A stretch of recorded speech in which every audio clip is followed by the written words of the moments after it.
Thank you, everybody. I'm sure you're very eager to ask questions of these very smart people working very hard on behalf of the president. We do have somebody in our new media seat today. We have John Stoll, who is the head of news at X. As you all know, you're all on X. It's home to hundreds of millions of users, a large contingent of independent journalists and news organizations across geographies and political spectrums. And at the same time, X remains the go-to platform for many legacy news outlets. And I know, as I mentioned, many of the reporters in this room use X to attract eyeballs to your work. Prior to joining X, John spent 2 decades in journalism, including several years as an editor at the Wall Street Journal. We are excited to have him in the briefing room today. John, we'll let you kick it off. And as I said at the top, please direct your question to the individual up here who you'd like an answer from. John, why don't you begin? All right, thank you very much. I am sitting in for a thriving ecosystem of journalists, independent and emerging news organizations who do depend on X for publicity, for a business model. And so I look forward to seeing many of them in this seat in months and years to come. I also thank you, Karoline, for opening this seat up to new media. It really is a testament not only to your open-mindedness, but also to innovation, that you'd actually think about, folks that are not traditionally credentialed to be in this room, and not only have a question, but also to witness. This is a very important intersection of power and the free press. Mm-hmm. And so just the ability to witness this and be part of it, it brings everybody's game up. So thank you for that. I think this is for Mike Waltz. My question is about Ukraine. Sure. For about more than 10 years, I've been fascinated, like many, with what's going on. Was in Northern Europe, working out of the Baltics when Crimea was annexed, and was a lot of this came on Twitter. The platform used to be known as Twitter. Was a lot of European leaders would talk about their disappointment and solidarity with Ukraine, but when it came to actually doing something, it felt like they were passing a hot potato and sent it over the Atlantic. I wonder how much of what we're seeing right now out of the administration and President Trump is a call to Europe and the European leaders and the allies that we've traditionally had to pick up that hot potato and start doing something a little bit more concrete to win and preserve the peace in Ukraine. The second question I have is, it's related, is there's been a lot of speculation that President Trump and the administration might be manipulated by Vladimir Putin. I wonder if you can just talk a little bit about the administration's posture and your confidence in the competence of this administration to go toe-to-toe with Vladimir Putin.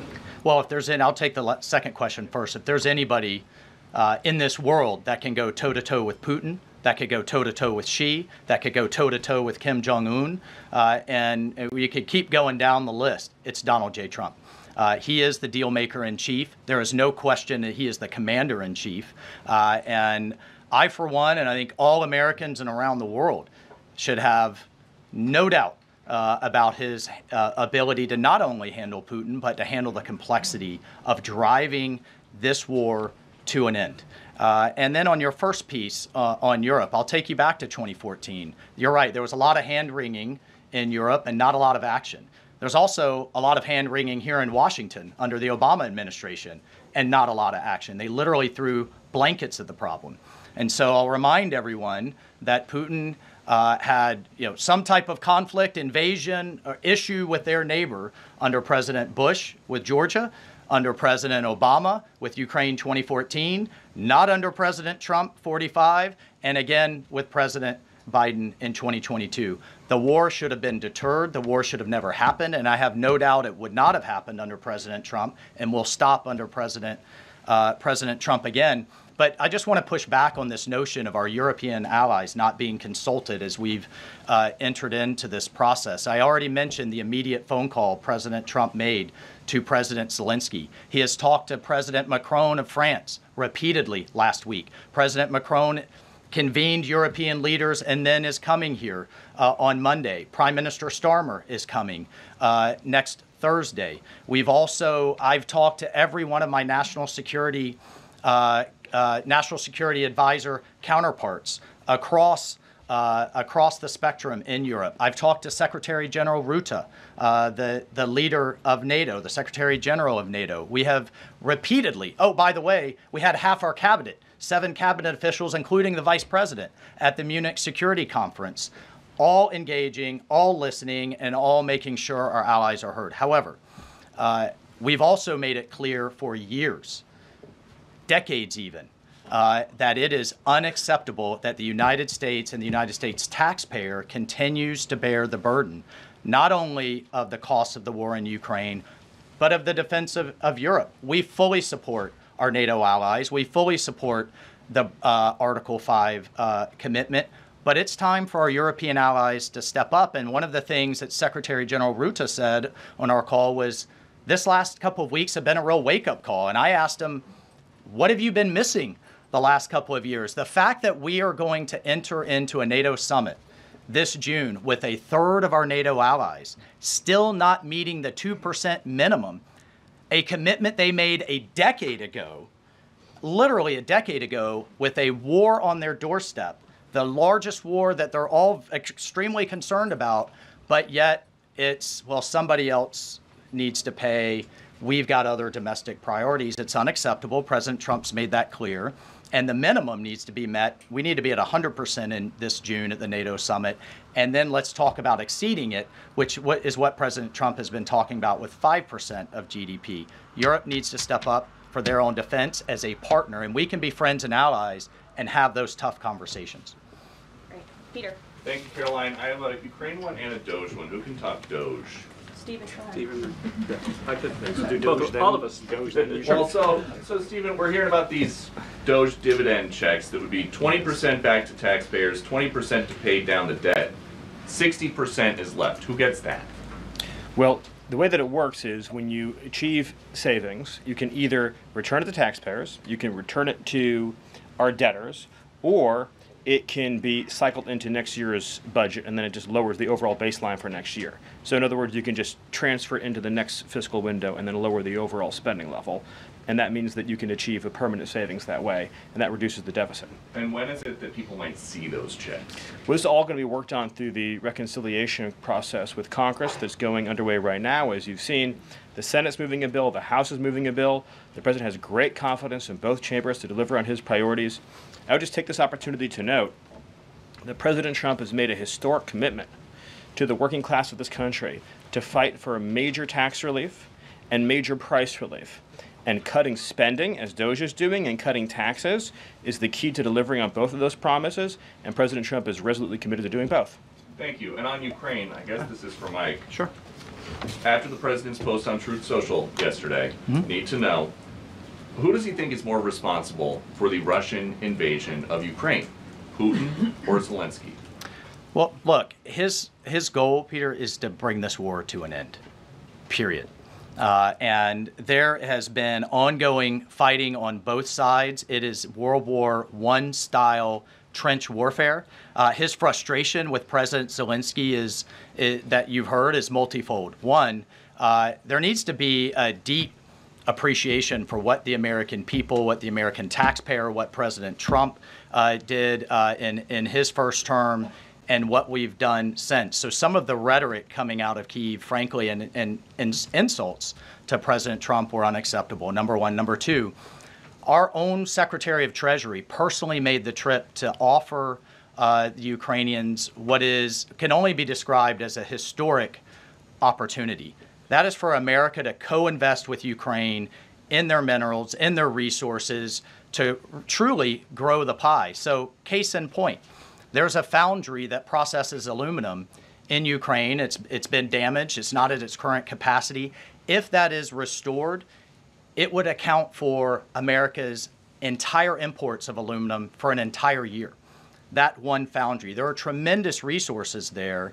Not only is that long-term security for Ukraine, not only do we help them grow the pie with investments, but we do have an obligation to the American taxpayer in helping them recoup the hundreds of billions that have occurred. So, rather than enter into some constructive conversations about what that deal should be going forward, we got a lot of rhetoric in the media that was incredibly unfortunate. And I could just tell you, Peter, as a veteran, as somebody who's been in combat, this war is horrific. And I think we've lost sight of that of the literally thousands of people that are dying a day, families that are going without the next generation. And I find it kind of, frankly ridiculous. So many people in Washington that were just demanding, pounding the table for a ceasefire in Gaza are suddenly aghast that the president would demand one and both sides come to the table when it comes to Ukraine, a war that has been arguably far greater in scope and scale and far more dangerous in terms of global escalation to U.S. security. And I do have one for Karoline. Does President Trump have a bet with Trudeau about this USA-Canada hockey game tonight? And when there is a big hockey game on, is the president watching for the goals or for the fights? Probably both. I think he's watching for the United States to win tonight. I know he talked to the USA hockey team this morning. He talked to the players after their morning practice around 10 o'clock. And I also spoke to some folks from that team after. They were jubilant over President Trump's comments to the team. I believe they're going to put out a video of that call. So he looks forward to watching the game tonight, and we look forward to the United States beating our soon-to-be 51st state, Canada. Bloomberg, go ahead. My question is for Mike Waltz. Can you give us a readout of Kellogg's meeting with Zelensky that just wrapped up? And in particular, Zelensky publicly rejected this deal about the rare earth minerals. Where does that stand? Well, we're going to continue to have, he needs to come back to the table, and we're going to continue to have discussions about where that deal is going. Again, we have an obligation to the taxpayer. I think this is an opportunity. The president thinks this is an opportunity for Ukraine going forward. There can be, in my view, nothing better for Ukraine's future and for their security than to have the United States invested in their prosperity long term. And then a key piece of this has also been security guarantees. Look, the reality that we're talking about here is it in Ukraine's interest? Is it in Europe's interest? It certainly isn't in Russia's interest or in the American people's interest for this war to grind on forever and ever and ever. So a key part of his conversation was helping President Zelensky understand this war needs to come to an end. This kind of open-ended mantra that we've had under the Biden administration, that's over. And I think a lot of people are having a hard time accepting that. And then the other piece is there's been discussions from Prime Minister Starmer and also President Macron about European-led security guarantees. We welcome that. We've been asking Europe to step up and secure its own prosperity, safety, and security. So we certainly welcome that, and we certainly welcome more European assistance. As I told my counterparts, come to the table with more if you want a bigger seat at the table. And we've been asking for that for quite some time. And has Russia pushed for sanctions in your talks with them? And have you consulted with international partners and allies about potentially rolling back sanctions in these negotiations to end the war? The talks with our Russian counterparts, both with my counterpart, the National Security Advisor, Secretary Rubio's counterpart, the Foreign Minister Lavrov, it really was quite broad, focused on what is the goals for our broader relationship, but very clear that the fighting has to stop to get to any of those brighter goals. And as a first step, we're just going to do some common sense things like restore the ability of both of our embassies to function. And again, this is common sense in foreign policy world. They call it shuttle diplomacy. We have to talk to both sides in order to get to both sides to the table, and both sides have said only President Trump could do that. Deanna. Thank you, and my question is for Mike Waltz. All right. Sorry. The president has called Zelensky a dictator. Does he view Putin as a dictator? And does he want Zelensky out of power? I know he's called for elections. And then thirdly, the head of the Defense Committee in Ukraine's parliament just has claimed that the U.S. has stopped selling weapons to Ukraine. Is that true? Well, most of our weapons that have gone to Ukraine have been part of a drawdown authority where we've literally taken them out of our stocks and then eventually through appropriations started buying them again to refill our stocks. I'll just state that there has been a lag in a lot of that process. So many of our stocks, as we look at our operations around the world, are becoming more depleted. That's one of the reasons many people have had a lot of concern about when does this end? How much is it going to take? How many lives will be lost? How much will we spend? As a member of Congress, we repeatedly asked the Biden administration those questions, and we never got a satisfactory answer. Look, President Trump is obviously very frustrated right now with President Zelensky. The fact that that he hasn't come to the table, that he hasn't been willing to take this opportunity that we have offered. I think he eventually will get to that point, and I hope so very quickly. But President Trump, is, as we made clear to our Russian counterparts, and I want to make clear today, he's focused on stopping the fighting and moving forward. And we could argue all day long about what's happened in the past. Reagan. Yeah, what about, I have a question Oh, the for IRS. Stephen. Excuse me, I just called on Reagan. Reagan, go ahead. I have a question for Stephen and a question for Mike. Sure. Stephen, I can start with you. There have been reports that Trump is unhappy with the rate of deportations and he wants them to be higher. Is the president happy with the rate of deportations, and are there any plans to speed up the process? Well, first of all, we all appreciate the encouragement from the media to deport as many illegal aliens as humanly possible. So thank you, and I will promise you that the full might of the Department of Homeland Security, the Department of Justice, the Department of Defense, and every element and instrument of national power will be used to remove, with speed, all criminal illegals from the soil of the United States of America, to enforce final removal orders, and to ensure that this country is for American citizens and those who legally belong in this country. We inherited an ICE that was completely shuttered. We inherited a Department of Homeland Security whose sole mission was to resettle illegal aliens within the United States of America. In 30 days, the president sealed the border shut, declared the cartels to be terrorist organizations, has increased ICE deportations to levels not seen in decades, and we are shortly on the verge of achieving a pace and speed of deportations this country has never before seen. Thank you. And Mike, there have been reports that there's some underground opposition to Trump's pick for Undersecretary of Defense and Policy, Elbridge Colby. Have you or anyone from the administration been personally lobbying senators to support Elbridge Colby? Look, I've worked with Bridge Colby in the past. He has the president's full support to be the Undersecretary of Policy, which will be a critical policy arm for Secretary Hegseth going forward that will implement a lot of these policies. And really, that's been to the extent of it. I think there's been a lot of kind of, breathless, I don't know, back and forth in the press, but we're full speed ahead to get the president's team in place so we can implement his America First policy. Thank you. Mike has spoken pretty extensively. Does anybody have questions for Stephen or for Mr. Hassett? Nobody wants to talk about the economy? Sure.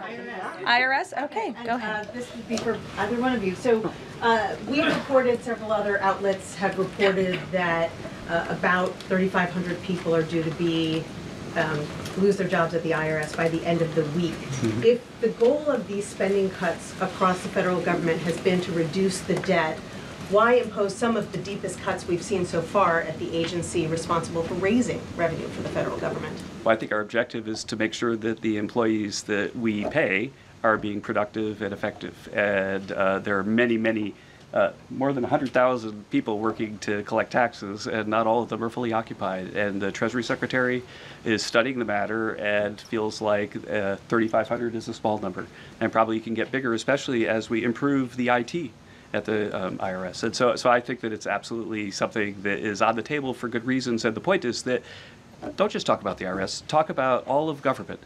That there are so many places. I live in D.C. You maybe live in D.C. where nobody's going to the buildings. People aren't commuting because nobody's doing their job. We look back and we see that there are all these people doing 2 jobs while they're getting a government payroll on the payroll. So the point is we're fixing that, and the IRS is a small part of that picture. So you're saying that everybody who's being let go was doing a bad job?